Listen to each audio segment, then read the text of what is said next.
नमस्कार बच्चों, कैसे हो सब? How are you? बारिश का आनंद उठा रहे कि नहीं उठा रहे? क्या यार, घर में पड़े हुए, निकलो बाहर, जाओ भीगो सब। भीग कर आओ, इसके बाद लेक्चर देखो। कभी कभार तो भीगने का मौका मिलता ना। ठीक है।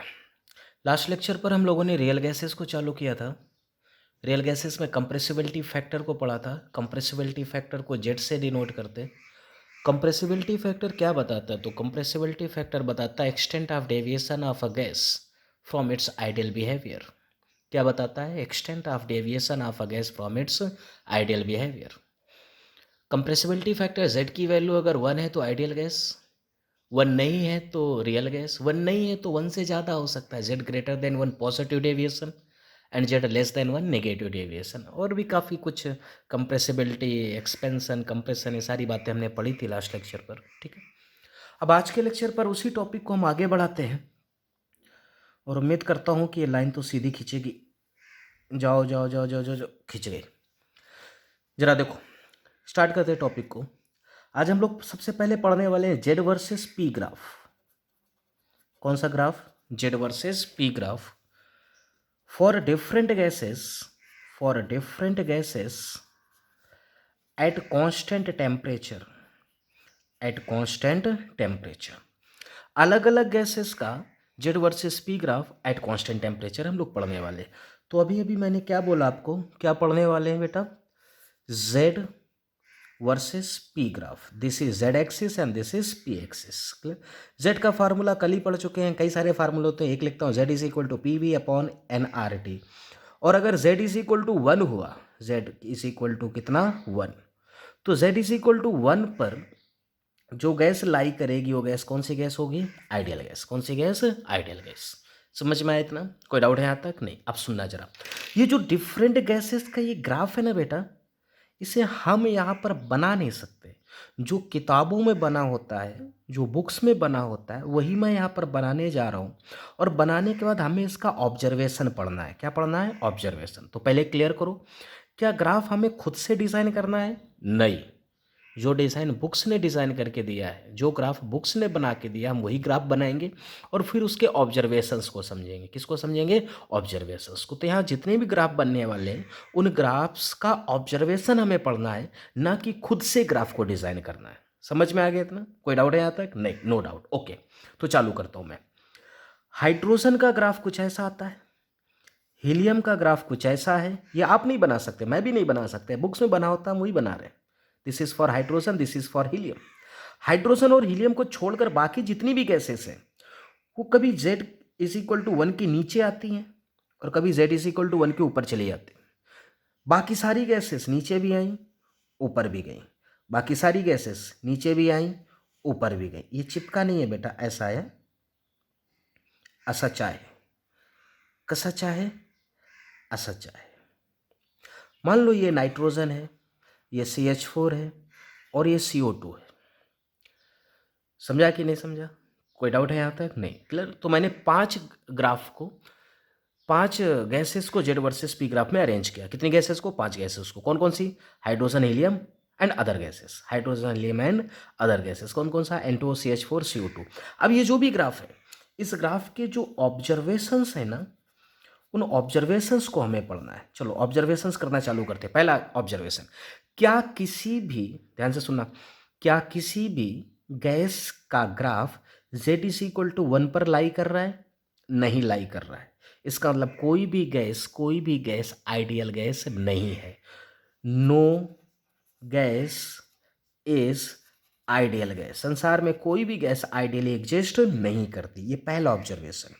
दूसरा ऑब्जर्वेशन देखो, हाइड्रोजन और हीलियम का जो ग्राफ है, z इज इक्वल टू 1 के ऊपर है, z इज इक्वल टू 1 के ऊपर है for all pressure, for all pressure.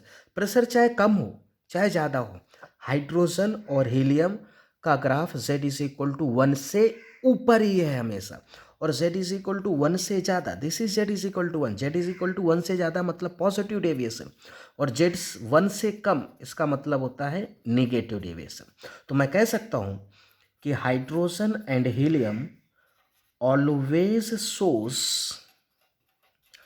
Positive deviation, hydrogen and helium always source कौन सा deviation, positive deviation at all pressure, at all pressure. तीसरा ऑब्जर्वेशन, अगर आप हाइड्रोजन और हीलियम को छोड़ दो, किसको किसको छोड़ दो, हाइड्रोजन और हीलियम को छोड़ दो, तो बाकी गैसेस देखो, बाकी गैसेस देखो नेगेटिव डेविएशन भी शो कर रही, पॉजिटिव डेविएशन भी शो कर रही। नेगेटिव डेविएशन कब शो कर रहे हैं, लो प्रेशर पे, लो प्रेशर पे देखो ग्राफ नीचे आ रहा है, और हाई प्रेशर में इसको और आगे लेके जाओ, हाई प्रेशर पे ग्राफ Z=1 के ऊपर जा रहा है। तो हाइड्रोजन हीलियम को छोड़कर ऑल अदर गैसेस, जो बाकी की गैसेस हैं, दैट सोर्स, क्या क्या सोर्स, नेगेटिव डेविएशन भी सोर्स और पॉजिटिव डेविएशन भी सोर्स। नेगेटिव डेविएशन कब सोर्स, तो आप कहेंगे at low pressure, at low pressure. In graph देखो, लो प्रेशर पर गैस का जो ग्राफ है Z=1 के नीचे है, और हाई प्रेशर पे गैस का ग्राफ Z=1 के ऊपर है, तो positive deviation at high pressure. अब क्या इस बात को हम लोग पहले पढ़ चुके हैं, यस इस बात को हम लोग पहले पढ़ चुके हैं। याद करो ये वाला ग्राफ, ये वाला ग्राफ, ऐसा ग्राफ आइडियल गैस के लिए था और ऐसा ग्राफ रियल गैस के लिए था। ऐसा किसके लिए था, रियल गैस। ये था हाई प्रेशर, हाई प्रेशर पर पॉजिटिव डेविएशन था, हाई प्रेशर पर पॉजिटिव डेविएशन, हाई प्रेशर पे पॉजिटिव डेविएशन, और लो प्रेशर पे नेगेटिव डेविएशन था, लो प्रेशर पर नेगेटिव डेविएशन था। तो ये बात तो हम पहले भी पढ़ चुके हैं कि गैसेस हाई प्रेशर पर सोर्स पॉजिटिव डेविएशन और लो प्रेशर पर सोर्स नेगेटिव डेविएशन। अब क्वेश्चन, उन गैसेस का नाम बताओ जो प्रेशर की किसी भी वैल्यूज के लिए, चाहे लो प्रेशर हो चाहे हाई प्रेशर हो, हमेशा पॉजिटिव डेविएशन शो करते। तो आप बोलेंगे हाइड्रोजन एंड हीलियम। चौथा पॉइंट, संसार में जितनी भी गैसेस है उन सभी गैसेस में मोस्ट आइडियली कौन बिहेव करती है, तो उस गैस का नाम है helium. Helium behaves most ideally among all gases. जितनी भी गैसेस, उन सभी गैसेस में सबसे आइडियली कौन सी गैस बिहेव करती है, तो हीलियम गैस है। वो हीलियम गैस जो है वो सबसे आइडियली बिहेव करते हैं। क्लियर हो गया सभी को, कोई डाउट है यहाँ तक, नहीं? तो ये आपने पढ़ा Z versus P graph for different gases at constant temperature. अब नेक्स्ट पॉइंट मैं आपको पढ़ाने जा रहा हूँ Z वर्सेस P ग्राफ, या हो सकता है कि मैं PV वर्सेस P ग्राफ की बात करूँ। जैसे आइडियल गैस के लिए Z कांस्टेंट होता है 1, वैसे आइडियल गैस के लिए PV भी कांस्टेंट होता है। PV भी क्या होता है, कांस्टेंट, पढ़ चुके Boyle's law. Z versus P graph या PV versus P graph for same gas at different temperature, of same gas at different temperature. यहां पर क्या था, अलग अलग गैसेस सेम टेम्परेचर पर थी, यहां पर सेम गैस अलग अलग टेम्परेचर पर है, सेम गैस अलग अलग टेम्परेचर पे। समझ में आया इस बात को, कोई डाउट है यहाँ तक, नहीं? क्लियर। अब आगे बहुत ही गौर से सुनना मैं क्या पढ़ाने जा रहा हूँ, सुनो गौर से।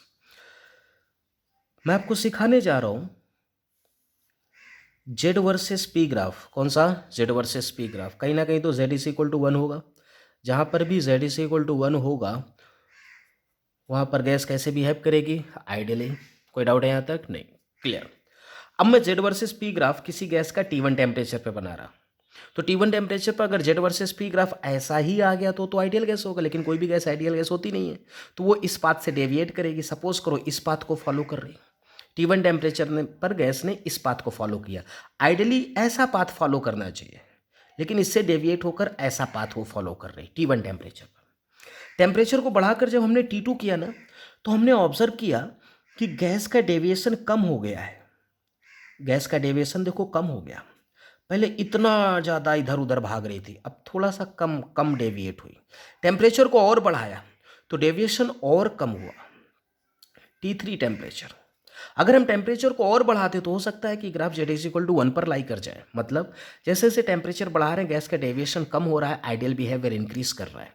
बोलो सही कि गलत? सही। कोई डाउट है यहाँ तक, नहीं? क्लियर।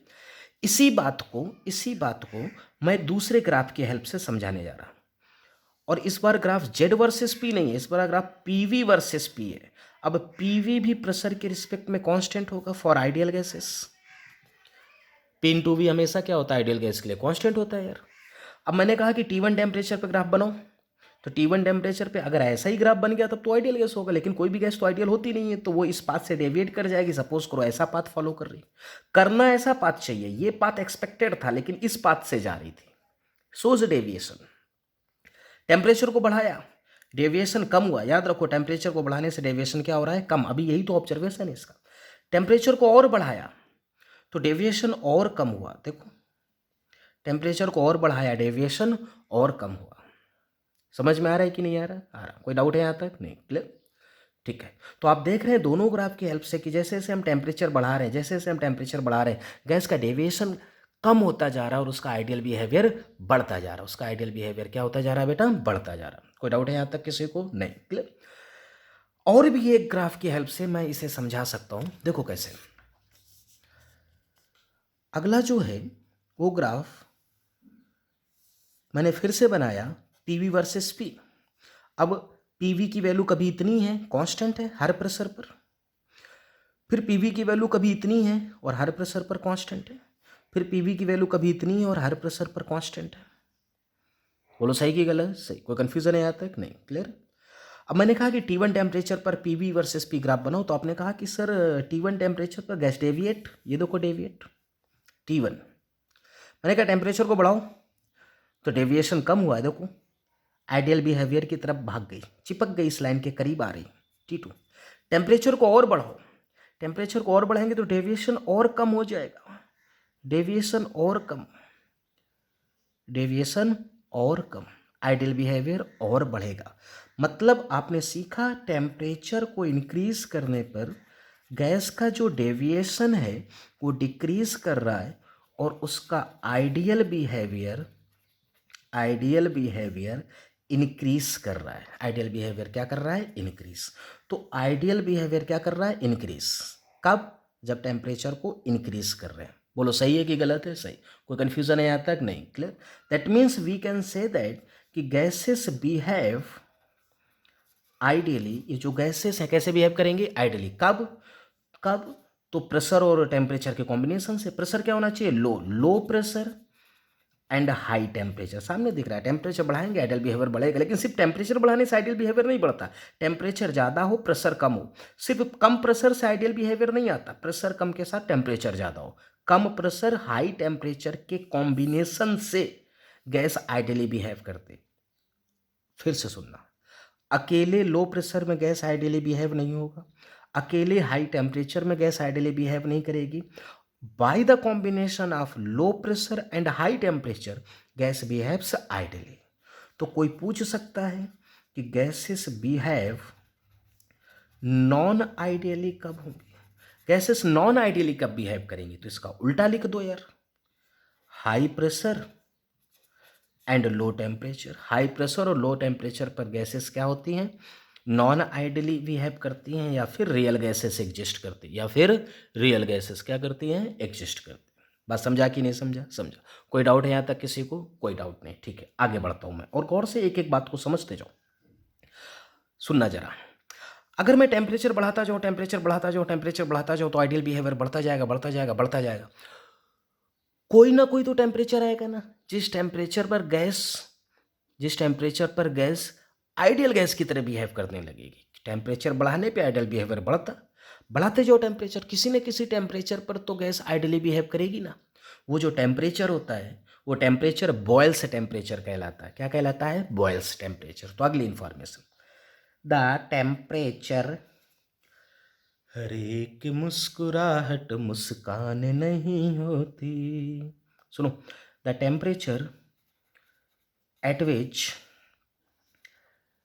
गैसेस, क्या सीखा है मैंने? कि वो टेम्परेचर जिस टेम्परेचर पर गैसेस आइडियल गैस की तरह बिहेव करने लगे, the temperature at which gases tends to behave like ideal gas, tends to behave like ideal gas, is called Boyle's temperature। उसे क्या बोलते हैं हम लोग? Boyle's temperature. बॉयल्स टेम्परेचर को टीबी से रिप्रेजेंट करते हैं, and TB is equal to होता है बेटा ए अपॉन आर बी। याद करो इसको। What is Boyle's temperature? The temperature at which gases behaves ideally Boyle's temperature is equal to A upon R B, R is the gas constant जानते हो, और ए और बी जो है ना ये लोग वंडर वॉल कॉन्स्टेंट्स हैं। आज ही के लेक्चर में हम लोग इनके बारे में पढ़ने वाले हैं। ए और बी क्या है, ये वंडर वॉल कॉन्स्टेंट्स हैं। समझे कि नहीं समझे? समझे। ए और बी बहुत ही इंपॉर्टेंट है। अभी थोड़ी देर में आज ही के लेक्चर में ए और बी के बारे में हम पढ़ने जा रहे हैं। क्लियर हो गया इतना? कोई कंफ्यूजन नहीं? Okay sorry. अगर बॉयल्स टेम्परेचर आ गया है यहाँ पर, तो मेरा मन हो रहा है कि मैं यहाँ पर आपको इन्वर्जन टेम्परेचर भी बता दूँ। वैसे ये जो इन्वर्जन टेम्परेचर है ना, ये थर्मोडायनामिक्स में पढ़ते हैं, फिजिक्स में भी पढ़ते हैं, फिजिक्स का ही पार्ट है ये। केमिस्ट्री में यहाँ थोड़ा बहुत पढ़ते हैं, थर्मोडायनामिक्स में हो सकता है मैं भी आपको पढ़ा दूँ, वो मोड पे डिपेंड करता। एक इफेक्ट होता है जिसे हम बोलते हैं जूल थॉमसन इफेक्ट या Joule Kelvin effect, Joule Thomson effect या जूल कैल्विन इफेक्ट। उस इफेक्ट में एक टेम्परेचर आता है जिस टेम्परेचर का नाम लिया जाता है इन्वर्जन टेम्परेचर। क्या नाम लिया जाता है? Inversion temperature. तो यहाँ पर सिर्फ छोटी सी डेफिनेशन, इन्वर्जन टेम्परेचर किसी भी गैस का एक ऐसा टेम्परेचर है, इन्वर्जन टेम्परेचर किसी भी गैस का एक ऐसा टेम्परेचर है जिस टेम्परेचर पर gases does not shows heating effect and cooling effect. मतलब गैसेस ना तो हीटिंग इफेक्ट शो करती हैं और ना ही कूलिंग इफेक्ट शो करती हैं। बात समझ में आया इतना? कोई कन्फ्यूजन है यहाँ पर? नहीं। तो छोटी सी डेफिनेशन, इसे बहुत नहीं समझाना, बहुत समझना फिजिक्स में, थोड़ा बहुत थर्मोडायनामिक्स केमिस्ट्री में, और उससे भी कम गैसियस स्टेट में। सिर्फ definition, the temperature at which gases shows neither heating effect, gases ना तो हीटिंग इफेक्ट शो करें और ना ही कूलिंग इफेक्ट शो करें। कई डेफिनेशन हो सकती है, उसमें से एक मैंने लिखी यहाँ पर, the temperature at which gases shows neither heating effect nor cooling effect is called inversion temperature. ऐसे टेम्परेचर को क्या बोलते हैं बेटा? Inversion temperature. Inversion temperature is 2 times of Boyle's temperature, इसीलिए मैंने इसको यहाँ पर पढ़ा है। Inversion temperature is 2 times of Boyle's temperature. That means we can say that कि 2 times of A upon R B. Inversion temperature is 2 times of Boyle's temperature. कोई doubt है यहाँ तक किसी को? नहीं, कोई डाउट नहीं। क्लियर? तो ये बातें आपने सीखा फॉर रियल गैसेस। किसके लिए सीखा? Real gases. क्लियर? ओके। अब अभी तक आप क्या क्या सीख चुके? अभी तक आप ये सीख चुके कि गैसेस डेविएट करती हैं। डेविएशन होता है तो हाई प्रेशर पे पॉजिटिव डेविएशन है, लो प्रेशर पे नेगेटिव डेविएशन है। हाँ या ना? हाँ। कोई डाउट है यहाँ तक? नहीं। ओके। लेकिन अभी तक हमने ये नहीं पढ़ा है कि आखिर गैसेस क्यों डेविएशन शो करते हैं। क्या नहीं पढ़ा है? कि गैसेस डेविएशन क्यों शो करती। तो अब जो हमारा नेक्स्ट टॉपिक आने वाला है वो कुछ ऐसा है कि why gases shows deviation from ideal behaviour. Gases ideal behaviour से डेविएशन क्यों शो करते हैं? यार संसार की हर चीज़ आइडियल बिहेवियर से डेविएशन शो करते हैं। लोग कहते हैं सीधे रास्ते जाओ, जाते क्या सीधे रास्ते? नहीं, 2-4 मोहल्ले से चक्कर लगा के जाते। डेविएशन तो हर कोई शो करता है। तो गैसेस भी अपने आइडियल बिहेवियर से डेविएशन शो करती। पढ़ चुके हो, पॉजिटिव डेविएशन, नेगेटिव डेविएशन। और अगर डेविएशन ना हुआ तो आइडियल बिहेवियर हो जाएगा। बात डेविएशन की नहीं है, बात इसकी कि डेविएशन हो क्यों रहा है। समझा कि नहीं समझा? समझा। कोई दिक्कत है यहाँ तक? नहीं। क्लियर? तो एक काम करते हैं, आइडियल गैस इक्वेशन बताऊं। आइडियल गैस इक्वेशन होती है PV is equal to nRT। इस इक्वेशन को हम लोग बोलते हैं कि ये आइडियल गैस इक्वेशन है। जितनी भी आइडियल गैस हैं वो इस इक्वेशन को फॉलो करेंगी, और अगर गैसेस इस इक्वेशन को फॉलो करेंगी तो आइडियल गैस होगा, और आइडियल गैस होगा तो KTG का हर स्टेटमेंट वैलिड होगा। KTG का एक स्टेटमेंट याद करो, volume of gas molecules is negligible. क्या बोला? वॉल्यूम ऑफ, अगर आइडियल गैस है तो volume of gas molecule is negligible. और दूसरा, no force of attraction is present between gas molecules. अगर बेटा आइडियल गैस है, कौन सी गैस है? आइडियल गैस है। ध्यान से सुनना, ideal gas PV equal to nRT को फॉलो करेगी, और आइडियल गैस के मॉलिक्यूल्स का वॉल्यूम नेग्लिजिबल होता है, और आइडियल गैस के मॉलिक्यूल्स के बीच में कोई भी फोर्स ऑफ अट्रैक्शन प्रेजेंट नहीं होता। लेकिन अगर गैस आइडियल गैस नहीं है, क्या नहीं है? आइडियल गैस नहीं है। तो वो आइडियल गैस को फॉलो नहीं करेगी, फिर किसको फॉलो करेगी? तो वो वंडर वॉल इक्वेशन को फॉलो करती है। किसको फॉलो करती है? आइडियल गैस इक्वेशन को फॉलो ना करके वंडर वॉल इक्वेशन को फॉलो करती है। अब वंडर वॉल इक्वेशन क्या होती है? तो प्रेशर में कुछ करेक्शन करके और वॉल्यूम में कुछ करेक्शन करके एक नई इक्वेशन बनाते हैं, और वो कुछ ऐसी होती है, पहले याद करो फिर इसके डेरिवेशन में चलते हैं। P plus N square A upon V square V minus N B. देखो पहले P था, अब प्रेशर में कुछ करेक्शन किया, पहले वॉल्यूम V था, वॉल्यूम में भी कुछ करेक्शन किया, V माइनस एन बी लिख दिया, इज इक्वल टू NRT। ये जो इक्वेशन दिखाई दे रही है आपको, इसे हम बोलते हैं वंडर वॉल्स इक्वेशन। क्या बोलते हैं? Van der Waals equation for real gases. कौन सी गैस बेटा? Real gases. तो PV equal to NRT ideal gas के लिए होता है, और रियल गैस के लिए क्या होता है? याद करो मेरे साथ, P प्लस, चलो जाओ, P plus N square A upon V square. बोलो, P plus N square A upon V square V minus N B is equal to NRT। समझा कि नहीं समझा? कोई दिक्कत है यहाँ तक? नहीं। इट इज करेक्टेड प्रेशर, और ये जो आप देख रहे हैं ये प्रेशर में होने वाला करेक्शन है, तो मैं इसको बोलूँगा इट इज प्रेशर करेक्शन। अगर इसको जीरो कर दिया जाए तो पीपी बराबर हो जाएगा, प्रेशर करेक्शन। ये है करेक्टेड वॉल्यूम। पहले वॉल्यूम कितना था? V, अब कितना हो गया? V minus N B. तो ये करेक्टेड वॉल्यूम, जिसमें से ये जो एन बी है, N B it is volume correction, volume correction. अब क्वेश्चन ये आया कि आखिर ये दोनों करेक्शन हुए क्यों है? तो दोनों करेक्शन इसलिए हुए क्योंकि रियल गैसेस के केस में volume of gas molecule, volume ध्यान से समझना, of gas molecule is not negligible. Negligible, gas के मॉलिक्यूल का जो वॉल्यूम है वो नेग्लेजिबल नहीं है। और दूसरी बात, force of attraction is present. पूरी कहानी है यार, पूरी कहानी देखो अभी आगे क्या क्या होता। Force of attraction is present between gas molecules. कौन से गैस मॉलिक्यूल्स? Real gas. समझा कि नहीं समझा? Between gas molecules. समझा कि नहीं समझा? कोई दिक्कत है यहाँ तक? नहीं।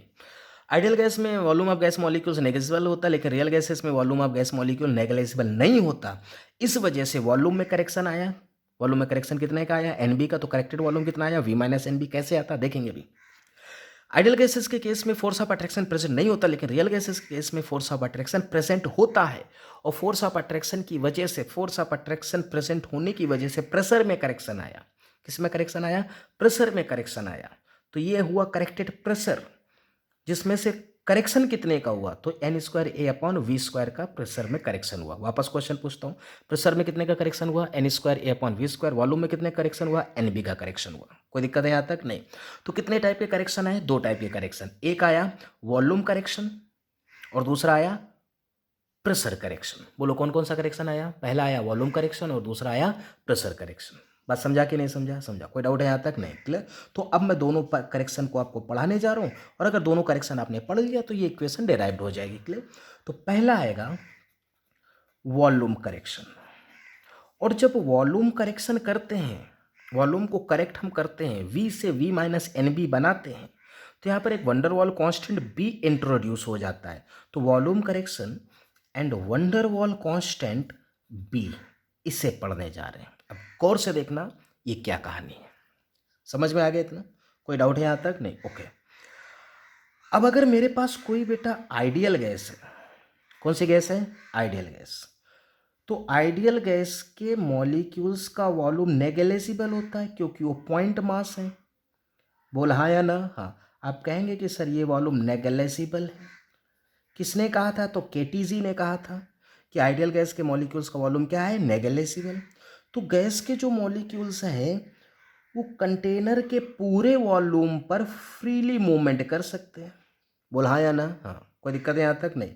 तो मैं अगर आपसे पूछूंगा कि वॉल्यूम ऑफ गैस कितना होगा, तो आप कहेंगे वॉल्यूम ऑफ कंटेनर। ये तो फर्स्ट लेक्चर पे मैंने आपको सिखा दिया था। फर्स्ट लेक्चर याद करो, स्टेट्स ऑफ मैटर का।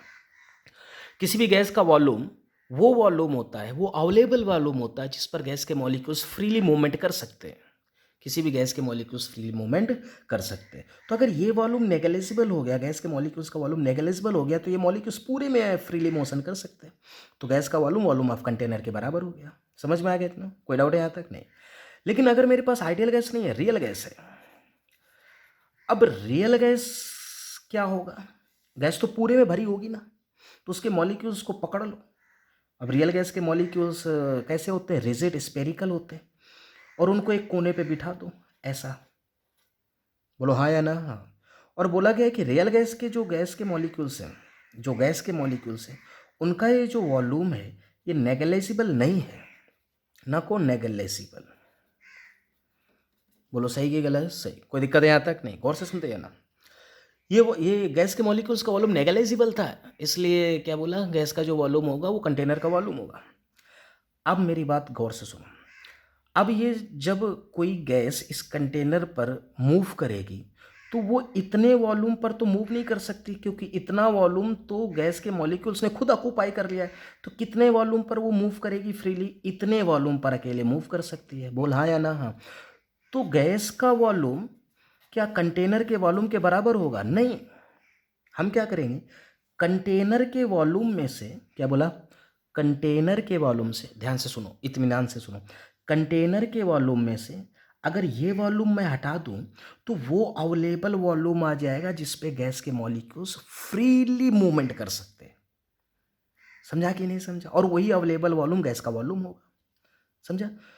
तो आप बताओ, क्या गैस का वॉल्यूम कंटेनर का वॉल्यूम होगा? नहीं होगा। क्यों? क्योंकि गैस पूरे कंटेनर में मूव नहीं कर सकती। पहली चीज़, यहाँ गैस पूरे कंटेनर पे मूव कर सकती क्योंकि गैस का खुद का वॉल्यूम नेगलिजिबल है। यहाँ पर गैस पूरे कंटेनर पे मूव नहीं कर सकती क्योंकि कुछ ना कुछ वॉल्यूम गैस ने खुद ऑक्यूपाई करके रखा हुआ है। क्लियर हुआ? ओके। तो फिर गैस का वॉल्यूम कितना होगा, या गैस कितने वॉल्यूम में फ्रीली मूव कर सकती है? तो कंटेनर के वॉल्यूम में से ये वॉल्यूम हटा दो, तो जो वॉल्यूम बचेगा गैस उतने में ही फ्रीली मूवमेंट कर पाएगी। तो volume of gas is equal to volume of container minus volume of gas molecules, volume of gas molecules. बोलो सहमत कि नको सहमत? सहमत। कोई दिक्कत है यहाँ तक? नहीं। ओके। इसी बात को 2 मिनट में फिर से समझो, क्योंकि अगर आप ये नहीं समझे तो बहुत प्रॉब्लम हो जाएगा। वापस आ जाते हैं। बेटा, एक डब्बे में आइडियल गैस भरी थी, तो सारे आइडियल गैस के मॉलिक्यूल्स को हमने कोने पे रख दिया और बोला ये वॉल्यूम नेगलिजिबल है। अगर नेगलिजिबल है तो गैस पूरे डब्बे पे फ्रीली मूवमेंट कर सकती है, तो गैस का वॉल्यूम कंटेनर का वॉल्यूम हो जाएगा। समझ गया? लेकिन अगर गैस आइडियल गैस नहीं, रियल गैस है, तो रियल गैस के जितने भी मॉलिक्यूल्स उनको कोने पे रख दो, और वो वॉल्यूम नेगलिजिबल नहीं है, वो वॉल्यूम नेगलिजिबल नहीं है। यहाँ पर देखो, volume of gas molecules is not negligible for real gas. तो क्या अभी गैस पूरे वॉल्यूम पे फ्रीली मूवमेंट कर सकती है? नहीं। कितने में करेगी? तो टोटल वॉल्यूम में से जितना वॉल्यूम गैस ने ऑक्यूपाई कर रखा है हटा दो, तो अवेलेबल वॉल्यूम आ जाएगा जिसमें गैस फ्रीली क्या कर सकती है? मूव कर सकती है। बोलो सही कि गलत? सही। कोई दिक्कत है यहाँ तक? नहीं। क्लियर? ओके। तो हमने क्या किया, कंटेनर के वॉल्यूम में से गैस के मॉलिक्यूल्स का वॉल्यूम हटा दिया, तो वो अवेलेबल वॉल्यूम या वो फ्री स्पेस आ गया, वो फ्री वॉल्यूम आ गया जिसमें गैस के मॉलिक्यूल ट्रेवल कर सकते हो, और वही गैस का वॉल्यूम होगा। तो volume of gas is equal to volume of container minus volume of gas molecules. Volume of gas molecules को मैंने बी कंसीडर कर लिया। कितना कंसीडर कर लिया? बी। बस रुक जाओ। अब व्हाट इज बी? तो आप कहेंगे बी इज द, बी वो वॉल्यूम है जिसको हटा दिया गया है। बी ये नेगलिजिबल है ना, नको नेगलिजिबल है ना, तो इसको हमने हटा दिया है। तो बी जो है ये एक्सक्लूडेड वॉल्यूम है। कौन सा वॉल्यूम है? एक्स। अबे यार, टोटल वॉल्यूम में से इतना वॉल्यूम हटा दिया तो कौन सा volume? Excluded volume for 1 mole of gas. Very important. B क्या है? एक्सक्लूडेड वॉल्यूम है फॉर 1 मोल ऑफ गैस। कितने mole of gas? 1 mole of gas. बहुत ही ध्यान से समझना, बहुत इंपॉर्टेंट लेक्चर है। बी क्या है बेटा? एक्सक्लूडेड वॉल्यूम, वो वॉल्यूम जो टोटल वॉल्यूम में से हटा दिया गया है क्योंकि उतना वॉल्यूम गैस के मूवमेंट के लिए अवेलेबल नहीं था, तो that is excluded volume for 1 mole of a gas. अब मैं क्वेश्चन पूछता हूँ, अगर किसी कंटेनर में 1 मोल गैस है, 1 मोल गैस है मतलब Na मॉलिक्यूल्स है, तो Na मॉलिक्यूल्स का वॉल्यूम कितना है? बी है। बी मतलब एक्सक्लूडेड वॉल्यूम। समझ में आ गया? कोई दिक्कत है यहाँ तक? नहीं। 1 मोल गैस के लिए, तो N मोल्स ऑफ गैस के लिए एक्सक्लूडेड वॉल्यूम कितना होगा? Nb। तो कितना वॉल्यूम गैस का होगा? तो total volume minus Nb। This is for N moles. कितने मोल्स, एन मोल्स। तो देखो वॉल्यूम में करेक्शन आ गया, पहले वॉल्यूम वी था, अब volume V minus N B हो गया। अगर ये नहीं समझे तो फिर से समझाता हूँ। एक मोल के लिए एक्सक्लूडेड वॉल्यूम बी, तो बचा हुआ volume V minus B. N moles के लिए एक्सक्लूडेड वॉल्यूम एन बी हो जाएगा, तो बचा हुआ volume V minus N B. Clear हुआ? तो वॉल्यूम में करेक्शन आ गया वी माइनस एन बी, यही तो लिखा हुआ है ऊपर V minus N B. Clear हो गया बेटा? कोई डाउट है किसी को? नहीं, वेरी वेरी इंपॉर्टेंट ये। क्लियर हुआ इतना? मैं एक बार आप सिंपल और आसान लैंग्वेज में बोलता हूँ। नेगलिजिबल होने की वजह से गैस पूरे वॉल्यूम में ट्रेवल कर सकती थी, volume of a gas is equal to volume of a container. Negligible ना होने की वजह से गैस पूरे वॉल्यूम पर ट्रेवल नहीं कर सकती, सिर्फ इतने वॉल्यूम पे ट्रेवल कर सकती है। ये क्या है? टोटल वॉल्यूम में से इतना वॉल्यूम हटा दो, टोटल वॉल्यूम में से इतना वॉल्यूम हटा दो। समझ में आया? तो जो वॉल्यूम होगा वही गैस का वॉल्यूम होगा, गैस उतने में ही फ्रीली क्या कर सकती, ट्रैवल कर सकती। तो वो करेक्टेड जो है हमारा वॉल्यूम कितना आ जाएगा, v minus N B. Clear हो गया? ये वॉल्यूम करेक्शन आ गया। मतलब जहाँ v लिखा है, जहाँ v लिखा है v की जगह मैं v माइनस एन बी लिखूंगा, नथिंग एल्स। क्लियर? आगे बढ़ते हैं। ये वॉल्यूम करेक्शन हुआ। अब वॉल्यूम करेक्शन के बाद जो दूसरा करेक्शन आएगा ना बेटा, वो आसान है, that is a pressure correction. और जब प्रेशर में करेक्शन करते हैं तो एक कांस्टेंट आता है, और वो कांस्टेंट आता है बी। कांस्टेंट कौन सा आता है? अरे अभी तो आ चुका, ए आएगा। वापस जाता हूँ मैं। वॉल्यूम में करेक्शन किया था तो कांस्टेंट बी आया था, प्रेशर में करेक्शन करेंगे तो कांस्टेंट ए आएगा, प्रेशर में करेक्शन करेंगे तो कांस्टेंट ए आएगा। क्लियर? अब देखो ये कैसे आया। सपोज करो कि इस डब्बे में आइडियल गैस भरी हुई है। कौन सी गैस भरी है? Ideal gas. ठीक, इसमें दो टाइप के मॉलिक्यूल है। एक वो मॉलिक्यूल जो डब्बे से टकराने जा रहा है, और दूसरा जो डब्बे से टकरा नहीं रहे हैं।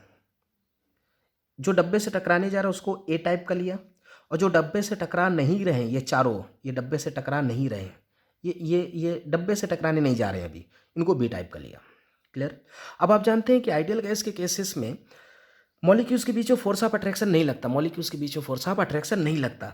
तो ये वाला जो मॉलिक्यूल है इसको कोई अपनी तरफ अट्रैक्ट, ये लोग इसको अपनी तरफ अट्रैक्ट नहीं करें क्योंकि अट्रैक्शन लग ही नहीं रहा। तो ये फुल स्पीड में जाएगा और जोर से यहाँ से टकराएगा।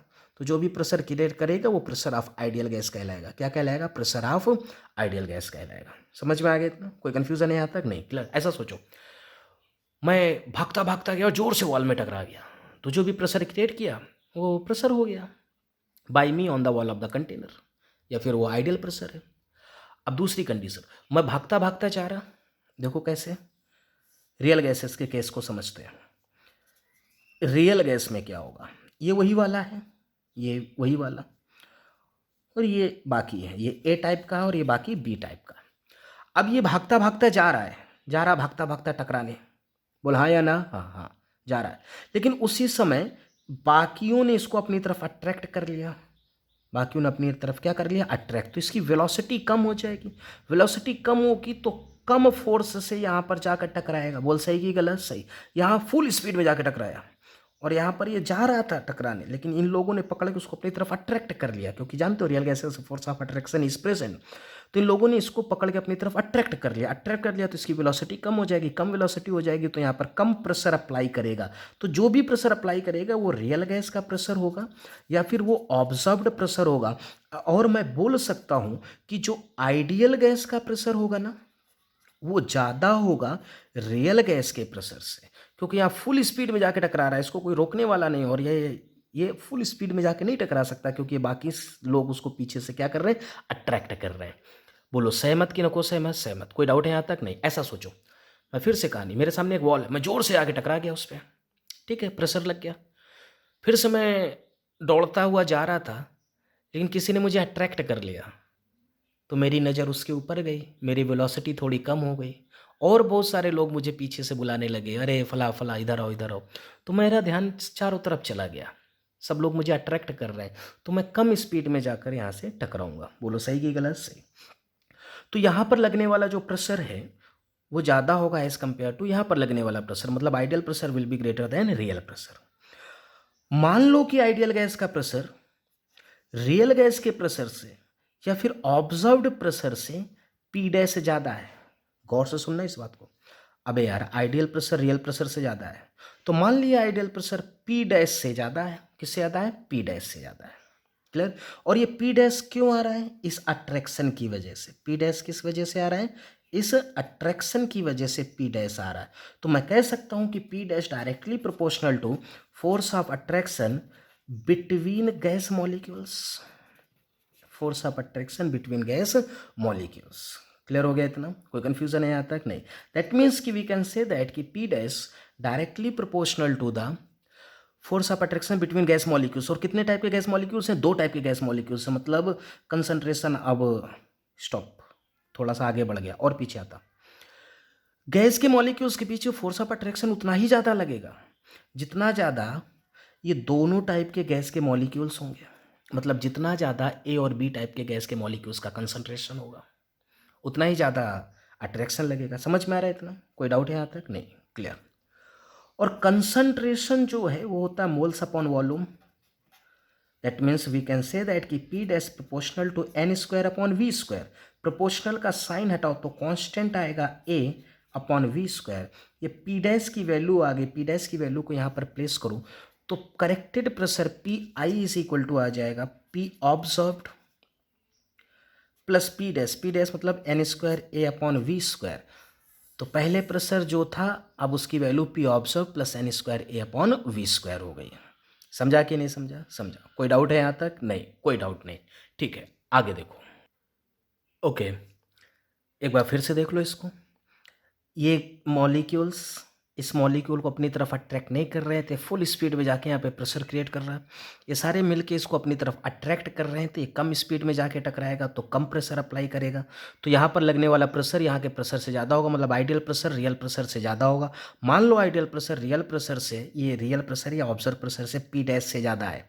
पी डैश से क्या है? ज़्यादा। और ये पी डैश क्यों आया? इनके बीच में लगने वाले फोर्स ऑफ अट्रैक्शन से। फोर्स ऑफ अट्रैक्शन से। क्लियर। जितना ज़्यादा इन दोनों के बीच में फोर्स ऑफ अट्रैक्शन होगा उतना ही ज़्यादा पी डैश होगा। तो P dash directly proportional to the force of attraction between gas molecules. और गैस के मॉलिक्यूल्स में फोर्स ऑफ अट्रैक्शन उतना ही ज़्यादा होगा जितना ज़्यादा ए और बी टाइप के मॉलिक्यूल्स का कंसंट्रेशन होगा। ए और बी टाइप के मॉलिक्यूल्स का कंसंट्रेशन होगा। मतलब concentration of A into concentration of B. नीचे आप समझदार हो, कंसंट्रेशन होता है मोल्स पर यूनिट वॉल्यूम। मतलब moles upon volume into moles upon volume and so on. कोई डाउट है यहाँ तक? नहीं। क्लियर। तो आपने क्या किया? वॉल्यूम को भी करेक्ट कर लिया, प्रेशर को भी करेक्ट कर लिया। और ये करेक्टेड प्रेशर को आइडियल गैस इक्वेशन में लिख दो, रख दो। तो जो आइडियल गैस इक्वेशन में प्रेशर था, प्रेशर की जगह मैं ये वैल्यू लिखूंगा और ये ऑब्जर्व हटा रहा, तो क्या आएगा? P plus N square A upon V square. P की जगह P plus N square A upon V square. समझ में आ रहा? ठीक। V की जगह मैं लिखूंगा V माइनस एन बी।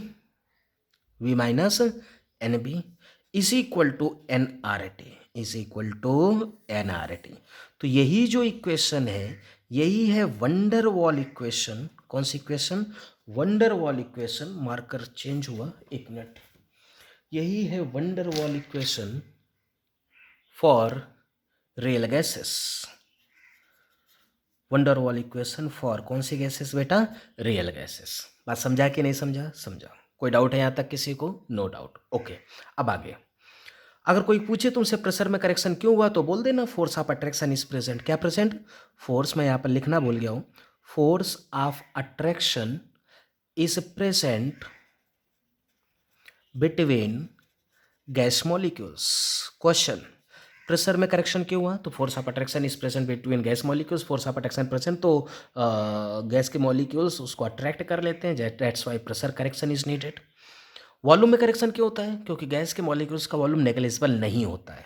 समझ में आ गया इतना? कोई डाउट है यहाँ तक? नहीं। ये वंडर वॉल इक्वेशन। अब आगे कुछ इंपॉर्टेंट चीज़ें। अब हमें यहाँ पर यूनिट्स पढ़नी पड़ती हैं। सबसे पहले हम ए की यूनिट पढ़ेंगे। किसकी यूनिट? ए की यूनिट। तो जरा ध्यान से देखो, प्रेशर में इतने प्रेशर का करेक्शन किया गया है। तो प्रेशर में करेक्शन जो किया गया है वो प्रेशर का ही तो किया गया है। तो N square A upon V square, ये भी एक प्रेशर ही है। प्रेशर में इतने का करेक्शन हुआ तो ये भी प्रेशर ही तो है ना, और तो कुछ है नहीं। तो ए क्या आएगा? तो ए आएगा P V square upon N square. That means pressure is ATM. अक्सर यूनिट पूछ लेता है। वॉल्यूम स्क्वायर मतलब लीटर स्क्वायर, एन स्क्वायर मतलब मॉल माइनस 2। ये आ गई ए की यूनिट। किसकी यूनिट? ए की यूनिट। अब हमें बी की यूनिट चाहिए। किसकी यूनिट चाहिए? बी की यूनिट। ठीक है, बी कहाँ आ रहा है? वॉल्यूम करेक्शन में। तो जो करेक्शन हुआ है वो भी तो वॉल्यूम ही है ना, वॉल्यूम में अगर करेक्शन होगा तो वॉल्यूम का ही करेक्शन होगा, तो N B is equal to volume, nothing else. तो बी इज इक्वल टू क्या है, तो B is equal to volume divide by N. That means कि वी कैन से दैट कि वॉल्यूम की यूनिट हो गई लीटर और एन मतलब mole inverse, litre mole inverse, it is a unit of B. आपने दोनों की यूनिट देख ली, ए की भी यूनिट देख ली और बी की भी यूनिट देख ली। ए की यूनिट कहाँ से आएगी, प्रेशर करेक्शन, जो प्रेशर में करेक्शन है उससे आएगा। बी की यूनिट कहाँ से आएगी, जो वॉल्यूम में करेक्शन होगा उससे बी की यूनिट आएगी। क्लियर है, तो ये यूनिट हो गई ए और बी की। आगे बढ़ते हैं, इसका नेक्स्ट हमें पढ़ना पड़ता है सिग्निफिकेंस। सिग्निफिकेंस, तो सबसे पहले मैं आपको ए का सिग्निफिकेंस पढ़ा रहा। किसका, वंडरवॉल कांस्टेंट ए का सिग्निफिकेंस क्या है। तो अब अपने दिमाग में जोर डालो, डाला गया, हाँ। ए कहाँ पर आता है, ए कहाँ पर आता है, प्रेशर करेक्शन में आता है कि वॉल्यूम करेक्शन में आता है, प्रेशर करेक्शन में आता है। और प्रेशर में करेक्शन क्यों होता है, क्योंकि फोर्स ऑफ अट्रैक्शन प्रेजेंट होता है। That means we can say that कि a directly proportional to force of attraction between gas molecules, a directly proportional to the force of attraction between gas molecules. फिर से देखो, ए क्यों, ए कब introduce हुआ था, जब प्रेशर में करेक्शन हुआ। प्रेशर में करेक्शन क्यों हुआ, force of attraction between gas molecules, हाँ या ना, हाँ। तो जितना ज़्यादा गैस के मॉलिक्यूल्स के बीच में फोर्स ऑफ अट्रैक्शन होगा उतना ही ज़्यादा ए होगा, उतना ही ज़्यादा ए होगा। क्लियर हो गया इतना, ओके। अगली बात, गैस के मॉलिक्यूल्स के बीच में जितना ज़्यादा फोर्स ऑफ अट्रैक्शन होगा उतना ही आसान होगा उस गैस को लिक्विफाई करना। गैस के मॉलिक्यूल्स में फोर्स ऑफ अट्रैक्शन ज़्यादा, तो गैस के मॉलिक्यूल्स पास पास आएंगे तो उसे लिक्विफाई करना आसान है। दैट मीन्स कि a directly proportional to ease of liquefaction, a directly proportional to ease of liquefaction, मतलब जिस गैस के मॉलिक्यूल्स के बीच में अट्रैक्शन ज़्यादा वहाँ पर वंडरवॉल कांस्टेंट ए ज़्यादा और उस गैस का लिक्विफिकेशन क्या होगा, आसान होगा। कोई डाउट है यहाँ तक, नहीं। ये दोनों बातें हम बहुत ही अच्छे से याद रखेंगे, कोई कंफ्यूजन है यहाँ तक, नहीं। ढेरों क्वेश्चन इस पर बनते हैं। अब इंपॉर्टेंट बात, क्वेश्चन है कि क्या हम आइडियल गैस को लिक्विफाई कर सकते हैं। तो आप कहेंगे सर आइडियल गैस में गैस के मॉलिक्यूल्स के बीच में फोर्स ऑफ अट्रैक्शन नहीं होता, और अगर गैस के मॉलिक्यूल्स के बीच में फोर्स ऑफ अट्रैक्शन नहीं है तो मॉलिक्यूल्स पास नहीं आएंगे, पास नहीं आएंगे तो हम उसे लिक्विफाई नहीं कर सकते। मतलब ideal gas can't liquefy due to absence of force of attraction between gas molecules. Ideal gas को हम कभी भी लिक्विफाई नहीं कर सकते। किसको लिक्विफाई नहीं कर सकते, आइडियल गैस को लिक्विफाई नहीं कर सकते। क्यों लिक्विफाई नहीं कर सकते, क्योंकि आइडियल गैस के मॉलिक्यूल्स के बीच में कोई भी फोर्स ऑफ अट्रैक्शन नहीं होता। समझा कि नहीं समझा, समझा। कोई दिक्कत है यहाँ तक, नहीं, ओके। अब अगर फोर्स ऑफ अट्रैक्शन की बात की जाए तो आप जानते हो फोर्स ऑफ अट्रैक्शन जो है, अगर क्या बोलते हैं डाइपोल डाइपोल हो, कई टाइप का फोर्स ऑफ अट्रैक्शन होता है ना। वंडरवॉल फोर्सेस की अगर हम बात करें तो वंडरवॉल फोर्स डायरेक्टली प्रोपोर्शनल होता है मॉलिकुलर वेट के।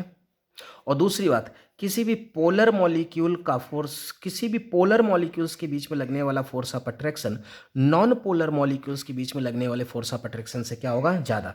जैसे मैं आपसे पूछूं पानी और अमोनिया, अब आप भी जानते हो यार पानी भी पोलर है अमोनिया भी पोलर है, लेकिन पानी जो है, कौन, पानी, इसका डाइपोल मोमेंट ज़्यादा होता है अमोनिया से। अगर डाइपोल मोमेंट ज़्यादा तो इसकी पोलैरिटी ज़्यादा, इसकी पोलैरिटी कम। तो पानी का ए अमोनिया के ए से क्या होगा, ज़्यादा। पानी मतलब वेपर की बात कर रहा हूँ, वाटर वेपर। और अमोनिया में किसको लिक्विफाई करना आसान, तो वाटर वेपर को लिक्विफाई करना क्या है, आसान। क्यों, क्योंकि इसका ए ज़्यादा होगा। ए क्यों ज़्यादा होगा, क्योंकि ये ज़्यादा पोलर है किससे, अमोनिया से। डाइपोल मोमेंट निकाल लो, ये ज़्यादा पोलर होता है, अमोनिया कम पोलर। दूसरी बात, वाटर में तो हाइड्रोजन बॉन्ड्स बनते हैं ना, और पानी में बनने वाला हाइड्रोजन बॉन्ड अमोनिया पर बनने वाले हाइड्रोजन बॉन्ड के कंपैरिजन में क्या होता है, स्ट्रांग होता है। तो यहाँ पर कौन सा मैंने अट्रैक्शन फोर्स कंपेयर किया है, dipole dipole attraction force compare किया। समझा कि नहीं समझा, समझा। दूसरा तरीका, 16 2 18 ग्राम का है ये, और 14 3 17 ग्राम का है ये। मॉलिकुलर वेट ज़्यादा, फोर्स ऑफ अट्रैक्शन ज़्यादा। वाटर में लगने वाला फोर्स ऑफ अट्रैक्शन अमोनिया के मॉलिक्यूल्स के बीच में लगने वाले फोर्स ऑफ अट्रैक्शन से क्या होगा, ज़्यादा होगा। कोई डाउट है यहाँ तक, नहीं, क्लियर। नेक्स्ट, अमोनिया और CH4 में कंपेयर किया जाए तो अमोनिया पोलर है और मीथेन तो नॉन पोलर है। मीथेन क्या है, नॉन पोलर। तो अमोनिया में लगने वाला फोर्स ऑफ अट्रैक्शन अमोनिया के मॉलिक्यूल्स के बीच में लगने वाला फोर्स ऑफ अट्रैक्शन मीथेन से क्या होगा, ज़्यादा होगा। समझदार हो यार, छोटी छोटी बातें। जैसे लिखा है helium, neon, argon, krypton, xenon, ये सभी तो नॉन पोलर है ना। तो जैसे जैसे कि मॉलिकुलर वेट बढ़ेगा, क्या बढ़ेगा, मॉलिकुलर वेट बढ़ेगा, फोर्स ऑफ अट्रैक्शन क्या करता है, बढ़ता है। हीलियम हीलियम के बीच में क्या होता है, instantaneous dipole, induced dipole attraction force. तो मॉलिकुलर वेट बढ़ रहा है, फोर्स ऑफ अट्रैक्शन बढ़ेगा। क्लियर हो गया इतना, कोई दिक्कत है यहाँ तक, नहीं क्लियर। और अगर कंपैरिजन मैं आपसे पूछूं तो जैसे लिखा हुआ है SO2 और CH4। अब SO2 तो पोलर है और CH4 क्या है, नॉन पोलर। तो SO2 के मॉलिक्यूल्स के बीच में फोर्स ऑफ अट्रैक्शन ज़्यादा होगा as compare to the methane के मॉलिक्यूल्स के बीच में। समझा कि नहीं समझा, समझा, कोई दिक्कत है यहाँ तक, नहीं। तो ये हुआ ए का सिग्निफिकेंस, किसका, ए का सिग्निफिकेंस। अब जरा बात करते हैं बी के सिग्निफिकेंस की। तो बी कहाँ पर आया था, सबसे पहले तो इस बारे में बात करो। बी आया था वॉल्यूम करेक्शन में। बी कहाँ पर आया था, वॉल्यूम करेक्शन में। वॉल्यूम में करेक्शन क्यों हुआ था, क्योंकि साइज जो गैस के मॉलिक्यूल्स का वॉल्यूम था नॉन नेग्लिजिबल था। गैस के मॉलिक्यूल्स का वॉल्यूम नॉन नेग्लिजिबल क्यों था, क्योंकि गैस का मॉलिक्यूल बड़ा था, साइज ज़्यादा था। दैट मीन्स कि B directly proportional to size of gas molecules. B directly proportional to किसके, साइज ऑफ गैस मॉलिक्यूल्स। जैसे जैसे गैस के मॉलिक्यूल्स का साइज बढ़ेगा वैसे वैसे बी की वैल्यू भी क्या करेगी, बढ़ेगी। जैसे मैं फिर से लिखूं, helium, neon, argon, krypton, xenon, तो बी की वैल्यू क्या करेगी, इंक्रीज करेगी, पहला कंपैरिजन। दूसरा कंपैरिजन लिखा हुआ है CH4, C2H6, C3H8। अब देखो साइज क्या कर रहा है, इंक्रीज कर रहा है, साइज इंक्रीज करेगा तो बी की वैल्यू क्या करेगी, इंक्रीज करेगी। वीडियो का टाइम खत्म हो गया है, आज के लेक्चर में इतना ही।